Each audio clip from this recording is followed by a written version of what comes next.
Pengertian media dalam pembelajaran PKN.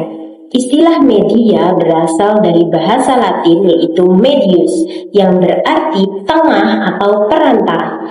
Media pembelajaran merupakan segala bentuk perantara yang digunakan untuk menyampaikan pesan atau informasi dalam pembelajaran. Menurut Association for Educational Technology and Communication, media pembelajaran mencakup segala jenis dan bentuk komunikasi yang mendukung penyampaian materi. Dalam konteks PKN, media berfungsi menyampaikan konsep-konsep abstrak kewarganegaraan agar lebih mudah dipahami siswa. Pengertian sumber belajar dalam pembelajaran PKN. Sumber belajar adalah segala sesuatu yang dapat digunakan untuk mendukung proses pembelajaran. Nyarso menyatakan bahwa sumber belajar bisa berupa pesan, alat, orang, atau lingkungan. Dalam PKN, sumber belajar membantu siswa mencapai kompetensi kewarganegaraan melalui informasi, pengalaman, atau interaksi langsung. Selanjutnya yaitu jenis-jenis media pembelajaran. Media pembelajaran berperan penting dalam membantu siswa memahami materi dengan baik, terutama dalam mengajarkan pendidikan Pancasila. Itu media non-proyeksi atau media pameran. Yang kedua itu media proyeksi. Media yang diproyeksikan seperti slide yang ditampilkan menggunakan proyektor atau LCD, memungkinkan penyajian materi secara visual dan dinamis. Yang ketiga itu media audio. Media audio bersifat fleksibel, praktis, dan mudah dibawa, seperti tab kompo dan pengeras suara. Selanjutnya, sumber pembelajaran PKN. Sumber pembelajaran yang dapat digunakan dalam pembelajaran pendidikan kewarganegaraan atau PKN di sekolah dasar biasanya meliputi berbagai media dan bahan yang membantu siswa untuk memahami materi dengan efektif. Di antara lain adalah yang pertama itu manusia seperti guru sebagai sumber utama yang memberikan penjelasan, bimbingan, dan interaksi secara langsung dengan siswa.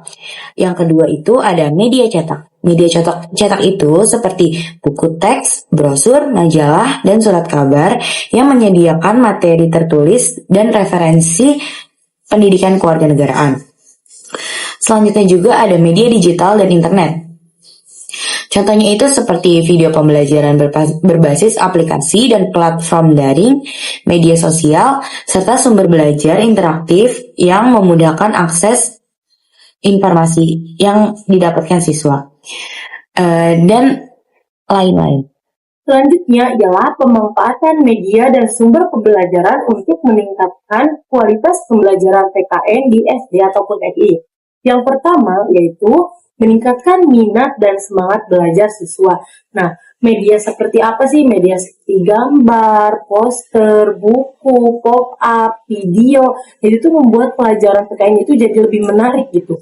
Nah, penjelasan materi abstrak yang seperti Pancasila, norma-norma sosial gitu, itu tuh jadi lebih mudah dipahami karena disajikannya itu secara visual dan jadi siswa itu lebih antusias saja dan juga tidak cepat bosan.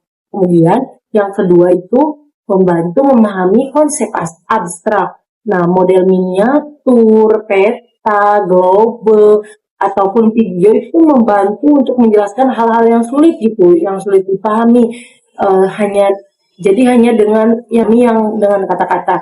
Nah, misal contoh yang konsep Bhinneka Tunggal Ika, nah itu tuh kan dijelaskannya itu lewat model rumah adat gitu ataupun peta budaya Indonesia gitu. Jadi itu tuh membantu siswa itu melihat langsung gitu contohnya.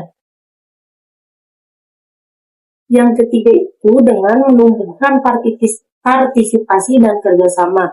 Nah, media seperti outlook, poin ataupun diskusi kelompok, nah itu mendukung siswa itu agar siswa itu ikut serta terus, itu ikut kegiatan, terus berani bertanya, berani berpendapat, kemudian berdiskusi gitu, dan memproduksi poster tentang Pancasila.